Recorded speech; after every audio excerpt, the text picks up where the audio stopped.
দ্বিতীয় বিয়ে করতে লাগবে না প্রথম স্ত্রীর অনুমতি, সামাজিক যোগাযোগ মাধ্যম সয়লাব এই খবরে। আসলে কি আইন পরিবর্তন হয়েছে?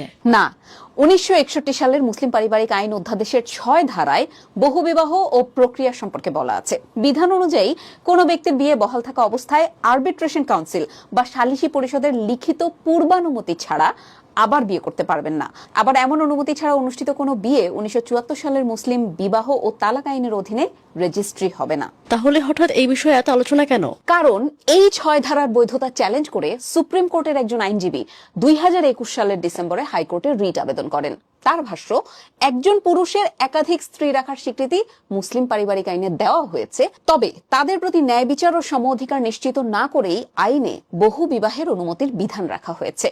বিবাহিত অবস্থায় সালিসি পরিষদের অনুমতি নিয়ে একাধিক বিয়ে করা যাবে, তবে স্ত্রীর ভরণ পোষণ সহ অন্য প্রমাণাদি যাচাই ও খোরপোশের বিষয়ে সিদ্ধান্ত নেওয়ার ক্ষমতা সালিসি কাউন্সিলের নেই। এতে নারীর সাংবিধানিক অধিকার ক্ষুণ্ণ হয়। আদালত কি রায় দিল? চূড়ান্ত শুনানি শেষে রুল খারিজ করে হাইকোর্ট রায় দেন। দ্বিতীয় বিয়ের অনুমতির প্রক্রিয়া বৈষম্যমূলক কিংবা স্বেচ্ছাচারী নয় বলে হাইকোর্টের রায়ে এসেছে। তার মানে কি দ্বিতীয় বিয়ে করতে প্রথম স্ত্রীর অনুমতি লাগবে না? আইন অনুযায়ী প্রক্রিয়াটা কি? নির্ধারিত ফি সহ অনুমতিপত্র চেয়ারম্যানের নিকট নির্দিষ্ট দপ্তরে দাখিল করতে হবে। তাতে কেন দ্বিতীয় বিয়ে করবে তার কারণগুলো এবং এই বিবাহের বিষয়ে বর্তমান স্ত্রী অথবা স্ত্রীদের সম্মতি নেওয়া হয়েছে কিনা তা উল্লেখ থাকবে। তারপর চেয়ারম্যান আবেদনকারীকে ও বর্তমান স্ত্রী অথবা স্ত্রীদের প্রত্যেককে একজন করে প্রতিনিধি মনোনীত করতে বলবেন। এভাবে গঠিত হবে সালিসি পরিষদ। সালিশে এই প্রস্তাবিত বিয়ে প্রয়োজনীয় এবং ন্যায়সঙ্গত বলে মনে করা হলে অনুমতি পাওয়া যাবে।